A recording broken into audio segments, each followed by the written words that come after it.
Welcome Tottenham family and also Newcastle family. You guys faced off and it was quite interesting actually. I was genuinely excited to see the game.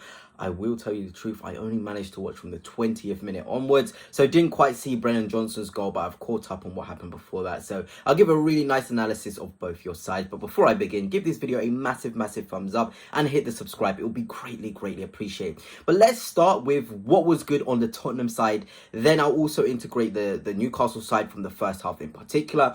And I want to start with Tottenham in terms of Archie Gray. I think he was really impressive from a Tottenham standpoint. I think he was really strong in that midfield. There was a lot of questions with him. You know, he played a lot of last season at centre-half, but I feel like against Newcastle, he was really assertive. I like the way he drove with the ball and ate up the space. Dueling-wise as well, very sharp. And Archie Gray is a phenomenal young player. For me, I rate him very highly. Centre-back, right-back, DM, he can play to a top standard. And there's a reason why Manchester City still want to sign him now. There's a reason why Pep likes this profile, because he's so versatile, but he has so much quality and transferable qualities to play across many positions. So I think today, Archie Gray genuinely impressed with how he went about the game. And we're talking about midfielders as well.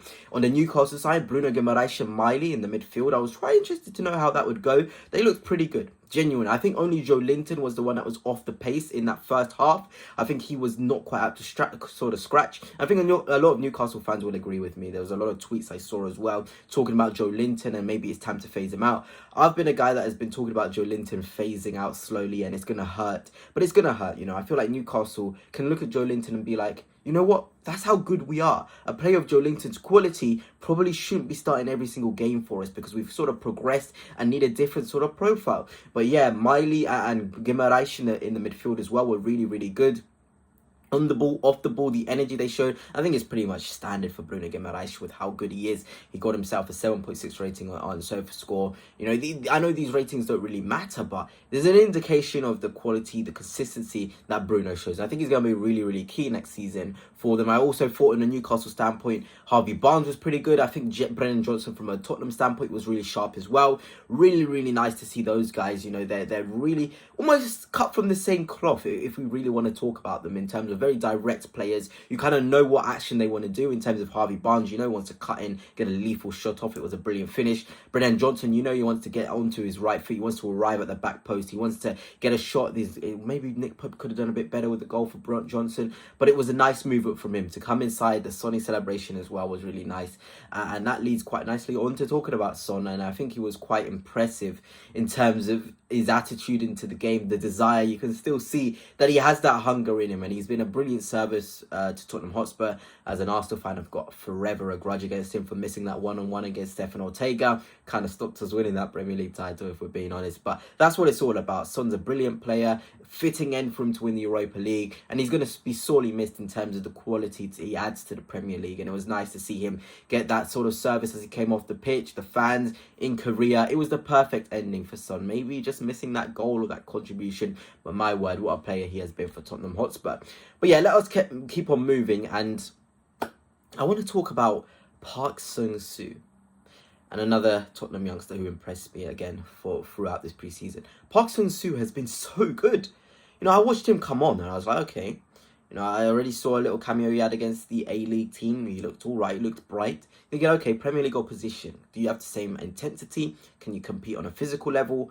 And there was a duel I saw. He lost a duel in the end, but it was against Spence, where he ran, competed with Spence. It was a free kick in the end. But physically, he wasn't being tossed around. He wasn't being bullied. He was strong. And there's been talk about him obviously playing for the under-21s of Newcastle United. But today showed that he can make an impact. There was some beautiful balls he put into the box. There was this energy to keep going 1v1 again and again. That's what you want to be seeing. Genuinely what you want to be seeing from a youngster. When you come on, are you going to be brave enough to do the 1v1? You saw Bruno Guimaraes giving him a round of applause. You saw other players at Newcastle like Hall and Usula giving him a round of applause. That is what you want to be seeing from somebody coming off the bench. That sort of impact. There's been a lot of talk about Newcastle United adding other players, but this one looks like a gem found. You know, there's these gems that you find and you're like, can he really come in? Is he ready for it straight away? Look, the energy, the desire, the hunger is all there. You know, and physically I saw enough to see he can compete. I was really happy with what I saw from Park Soo-sung, and I think he's going to be Park Sung-soo, and I genuinely believe he's going to be quite a good youngster, genuinely out there for Newcastle United. And I also thought it was quite nice to see the likes of Lewis Hall coming back, returning from injury on a Newcastle standpoint.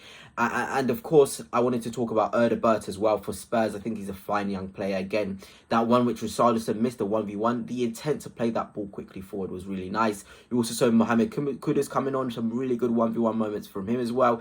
See, there's a lot of quality in both these sides, genuinely. A lot of quality. These teams have been quite disappointed, I think, if you guys will agree with me, with how your transfer window has gone. But there's a lot of quality already in your side. You know, and I think the injury stuff is where I can talk about James Maddison now. It is horrible to see him coming off with an injury like that. I think it was pretty obvious that that Tottenham needed a 10, needed another player to come in those attacker positions. And this Maddison injury just accelerates that. Gibbs-White would have been perfect.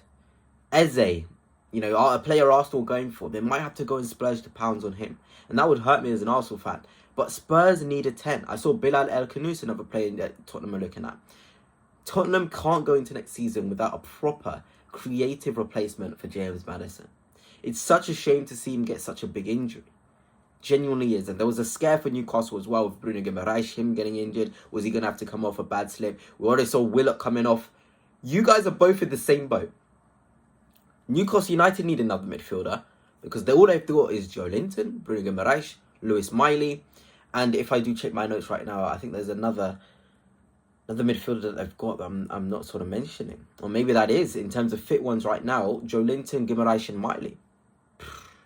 My word. And Tonali, sorry, of course. How could I forget Tonali, who didn't make a contribution in today's game. But that's not enough.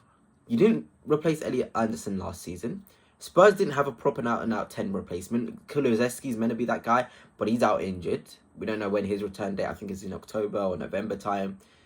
Both teams, both owners, cannot afford to go into next season without bringing midfielders. Newcastle need 2. Tottenham are getting Palhinha, and they'll probably have to now get another one for Maddison. But I still think another build-up merchant like a Stiller is needed at Tottenham Hotspur. You know, it would be a travesty for both sides to go into next season without a top midfielder. And this is where you've got to ask questions of your owners. You've got to ask these questions. You've got to know these answers quickly. You need news to drop tomorrow, Spurs fans, in terms of James Maddison's replacement. Newcastle fans, you need stuff to drop tomorrow as well. You're going for Sesko, fine. He's a brilliant player. You need a centre forward, especially with Isak and this malarkey. But really, you can get a Sesko, you can get a Wissa, 2 top players. But that midfield, it needs reinforcements. It needs depth. You've got Champions League football, both of you, and it would be a travesty, genuinely would be a travesty, if you didn't get players in to be able to rotate and perform to a similar level to those that are injured or you're looking to move on. But anyway, that's it for now. Let me know your thoughts on the game, and until next time, peace.